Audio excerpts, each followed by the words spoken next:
नमस्कार, public news times channel Shimla में आपका स्वागत है। ये मामला जो है विधानसभा के दौरान उठा था और उसको लेके हमारी सरकार और माननीय मुख्यमंत्री जी ने साफ अपनी मंशा बड़ी साफ है कि हम हर चीज़ के लिए अगर ऐसी बात हुई होगी तो उसकी इंक्वायरी के लिए तैयार हैं। भाजपा ने खुद एक अपनी टीम बनाई है तो उनको इंक्वायरी करने देनी चाहिए कि अगर उनको कुछ लगता है। लेकिन हमारी सरकार इस मामले में अभी कल की बात या परसों की बात आप समझें कि मुख्यमंत्री जी ने और सरकार ने एक फैसला लिया है पूरे प्रदेश के अंदर जो है ग्रीन जो पेड़ है हरे पेड़ों को काटने में और गिराने में पूरी तरह से प्रतिबंध लगा रही है। मैं समझता हूँ एक बहुत बड़ा फैसला है जिससे पूरी तरह से ग्रीन फेलिंग जिसको आप कहते हैं वो बंद हो जाएगी और ये इस चीज को दर्शाता है कि हम इसको लेके गंभीर हैं। किसी तरह का कहीं भी पेड़ को जो कटान का मामला होगा उसमें गंभीरता से जो है कार्रवाई की जाए।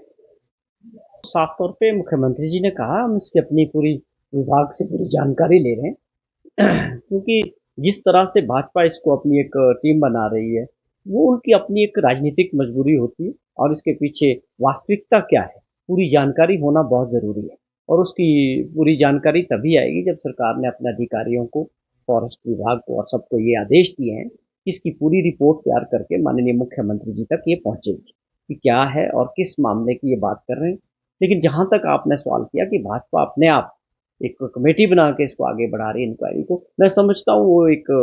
राजनीतिक मजबूरी जो है विपक्ष की इसमें राजनीति की दृष्टि से ये सब कर रहे हैं। लेकिन जहाँ कहीं भी प्रदेश के अंदर धर्मपुर को छोड़े आप कहीं भी होगा इस तरह के मामलों में सरकार बिल्कुल गंभीरता से कहीं भी जो है लोग अगर गलत तरीके से बिना परमिशन के हरे पेड़ों का कटान करते हैं उसको लेके तो पूरे प्रतिबंध लगाने की बात हो चुकी है और उसमें जो है कार्रवाई बड़ी गंभीरता से की जाए। देखिए हमारी सरकार को बने अभी 2 साल का समय हुआ और 2 साल के इस समय में बहुत सारे ऐसे फैसले हमारी सरकार ने और माननीय मुख्यमंत्री जी ने जिसमें हमारे सरकारी कर्मचारी है या पेंशनर्स है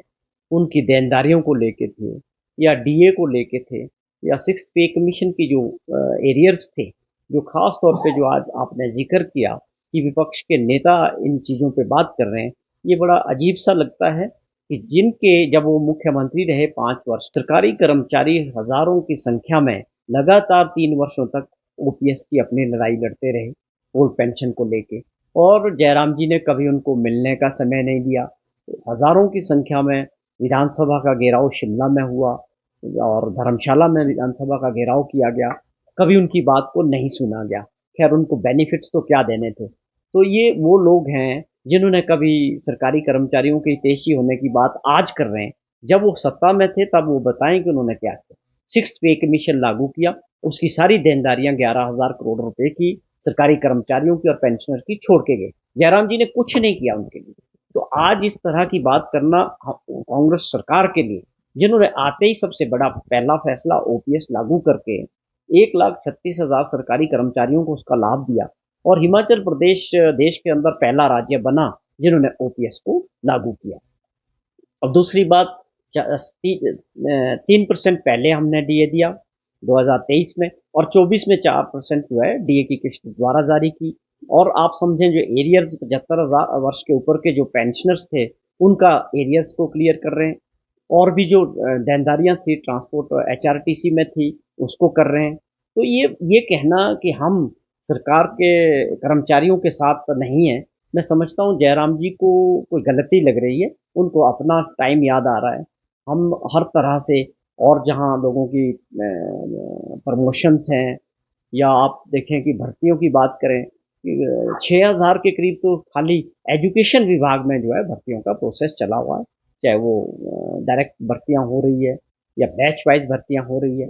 31,000 के करीब सरकारी कर्मचारियों की जो है युवा साथियों को रोजगार के रास्ते खोले हैं जो उनके 5 वर्ष में भी नहीं थे हमारे ये 2 वर्ष के ये कार्यकाल में रहे हैं। तो ये आरोप जो है राजनीतिक दृष्टि से टोटली बिल्कुल गलत है खास तौर पे उस व्यक्ति द्वारा जो खुद सरकारी कर्मचारियों के विरोध में रहे ओपीएस का विरोध करते रहे। हमारी सरकार ने जो है हमेशा सरकारी कर्मचारियों से अच्छे रिश्ते रखे। धन्यवाद। रोजाना ताज़ा खबरों के लिए जुड़े रहें public news times channel Shimla के साथ। सभी सोशल मीडिया प्लेटफॉर्म पर हमारे चैनल को लाइक, शेयर और सब्सक्राइब करें।